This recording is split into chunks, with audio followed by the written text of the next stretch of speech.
we often talk about interfaith dialogue and people of different faiths talking to one another and coming to common ground.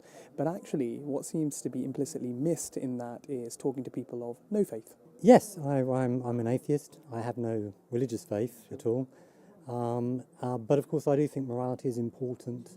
And talking today, I wanted to make clear that although I'm liberal in the sense that I want people to think and question, and I want to encourage young people in school to think and question about moral values and religion and ultimately make their own judgments, that doesn't mean that I'm a relativist and that I think that anything goes morally speaking, or that every moral position is as good as every other. And people often muddle these two things up in a rather dangerous way, because they think that if you don't like relativism, then you ought to reject a liberal approach to moral and religious education, and you need to be more authoritarian, you need to be telling children what they're going to believe, and treating them as if they were just passive receptacles into which you pour your moral opinions and let them set, and they go off and that's them sorted, morally speaking, for the rest of their lives.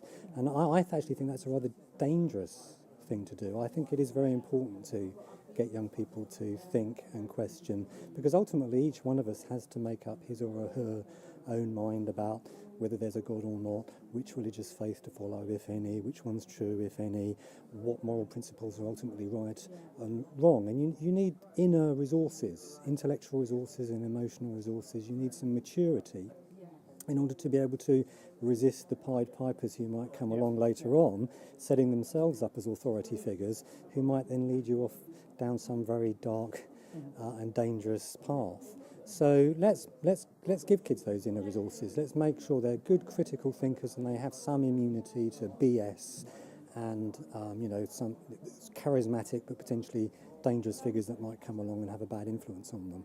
Okay. And implicit within your argument is the idea that people eventually, through questioning, will come to a good set of values, which are overall kind of for the net positive good of society. Now, what would you say to those that criticise you and say, okay, well, how do you know they're going to get to the right conclusions?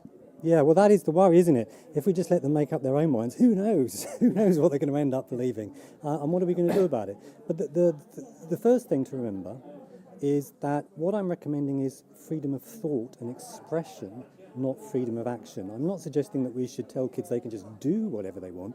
Of course not. I'm encouraging them. I think it's important that kids have rules and boundaries, there's discipline, we ingrain good habits into them. That's good.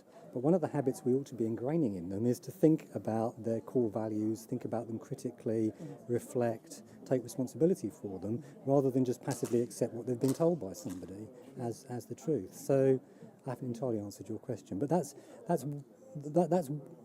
it seems to me that we need to make that distinction between freedom of action and freedom of thought and expression. It's the freedom of thought and expression that I'm emphasising. And then, is it true that we'll all end up with, awful, terrible, selfish values if we all are allowed to think for ourselves?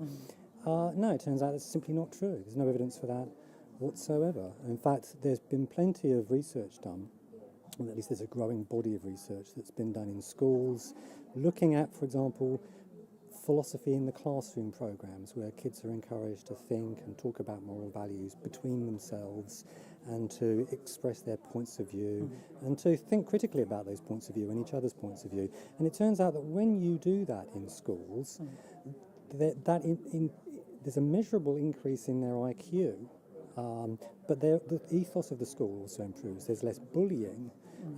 There's a sense of community and cohesion amongst the kids that develops out of that kind of activity. So rather than just abandoning kids to kind of invent their morality from scratch out of nowhere and just let's not even talk about morality anymore, it seems to me it's very important that we do talk about morality and we do encourage them to think and reflect about moral issues, but that we don't simply give them a list of do's and don'ts, rights and wrongs, and get them to memorise it, and that's their moral education.